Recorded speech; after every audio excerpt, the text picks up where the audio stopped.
আমাদের সঙ্গে সাফায়েত মিদুল আছে। আমরা কথা বলবো ভারত না নিউজিল্যান্ড, কোন দল ফেভারিট, কোন দলের সম্ভাবনা বেশি সেই বিষয় নিয়ে। আপনারাও চাইলে অংশ নিতে পারেন এই আয়োজনে। ফোন করতে হবে স্ক্রিনে দেখানো নম্বরগুলোতে। মিদুল, আপনার পছন্দের দল কোনটা, কিংবা আপনার দৃষ্টিতে ফেভারিট কোনটা আজকের ফাইনালে?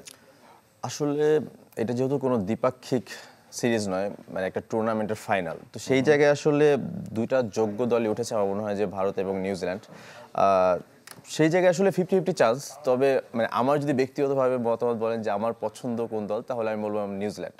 আচ্ছা, কিন্তু ফেভারিট তো ভারত, মানে এমনিতে ফেভারিট আমার কাছে মনে হয় না তেমনটা। যদি আপনি শক্তির বিচারও দেখেন, সেই জায়গায় কিন্তু আমি যদি একটু মানে পরিসংখ্যান একটু দেখি, যে আপনার ব্যাটিং ওয়াইজ দেখি, সেই জায়গায় কিন্তু আপনি যদি দেখেন যে রাচিন রবীন্দ্র খুব ফর্মে রয়েছে নিউজিল্যান্ডের, কেন উইলিয়ামসন, টম ল্যাথাম, সবাই কিন্তু ফর্মে রয়েছেন। তো এই সাইডে সেটা বলছে এই তিনজন, এই পাশে যদি আপনি দেখেন শ্রেয়াস আয়ার, বিরাট কোহলি এবং গিল রান করছেন এবং ইম্প্যাক্ট ফেলতে পারেন রোহিত শর্মা। যদিও তিনি ফর্মে নেই, তবে ইম্প্যাক্ট ফেলতে পারেন। এবং একই সাথে যদি আপনি বোলারদের দিকে একটু তাকান, যে এই জায়গায় আপনার যদি পেসার দিক তাকাই, সে জায়গায় শামি যেমন উইকেট নিচ্ছেন, তেমনি ম্যাট হেনরিও নিচ্ছেন। কিন্তু ম্যাট হেনরিটা যদি তিনি অনুপস্থিত থাকেন, আপনি জানেন যে তিনি তার কাঁধে ব্যথা পেয়েছেন সেমিফাইনাল ম্যাচে, সেই জায়গায় যদি তিনি অনুপস্থিত থাকেন, তাহলে হয়তো বা পিছিয়ে পড়বে নিউজিল্যান্ড। এবং স্পিনে যদি বলি, এই একটা ডিপার্টমেন্টে যেই জায়গায় হয়তোবা একটা ইম্প্যাক্ট পড়তে পারে নিউজিল্যান্ডের ক্ষেত্রে, কারণ এখানে টস অনেক বড় ভূমিকা রাখে। দুবাইয়ের পিচে আপনি জানেন যে যদি আগে বল করে, তা সেই জায়গায় কিন্তু পেসারদের কার্যকারিতা অনেক বেশি, এবং বিপরীতে কিন্তু পরে যারা বল করে তাদের জন্য স্পিনারদের প্রথমে ব্যাটিং করবে। সেই জায়গায় যদি টস একটা বড় ফ্যাক্টর হতে পারে আসলে এই ম্যাচে। আমার মনে হয় যদি ভারত যদি টস জিতে, অবশ্যই আমার মনে হয় যে তারা বল করবে না, আগে ব্যাট করবে। কারণ আপনি জানেন যে একমাত্র দল যারা 4 জন স্পিনার নিয়ে খেলছে এইবারের টুর্নামেন্টে, এবং বরুণ চক্রবর্তী বলছেন, আকাশ আকসার এবং কুলদীপ যাদব, তারা কিন্তু দুর্দান্ত ফর্মে রয়েছেন। তো স্পিন দিয়ে আসলে আমার মনে হয় যে নিউজিল্যান্ডকে কাবু করতে চাইবে ভারত।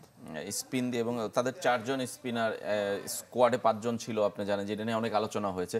এখন তো মনে হচ্ছে যে আসলে সেটা তারা খুব ভেবেচিন্তেই কার্যকরী সিদ্ধান্ত নিয়েছিল, কারণ দুবাইতে খেলা। অবশ্যই এই একটা দিক চিন্তা ভাবনা করে আমার মনে হয় যে গৌতম গম্ভীর এই জিনিসটা করেছেন, কারণ আপনি জানেন যে জায়সওয়ালের মতো একজন ব্যাটসম্যানকে বাদ দিয়ে কিন্তু তারা বরুণ চক্রবর্তীকে ইনক্লুড করেছে। সো তারা জানে যে তাদের সবগুলো ম্যাচই দুবাইতে খেলতে হবে।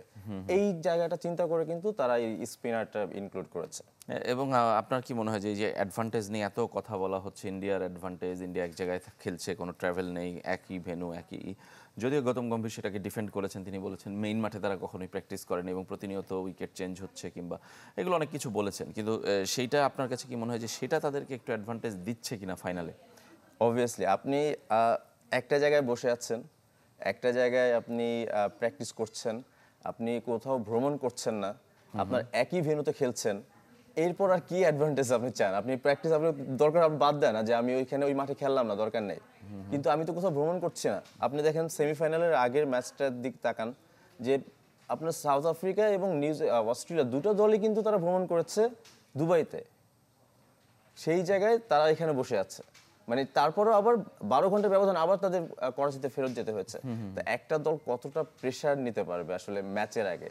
তো ভাগ্যিস আসলে এই টুর্নামেন্টের ফাইনালের আগে অন্ততপক্ষে 4 দিন একটা বিরতি পেয়েছে, 3 দিনের একটা বিরতি পেয়েছে। তো সেই জায়গায় মনে হয় যে নিউজিল্যান্ড কিছুটা হলো একটু স্বস্তিতে আসলে, এই যে না মানে সফরটা একটু হলো কম করতে হচ্ছে।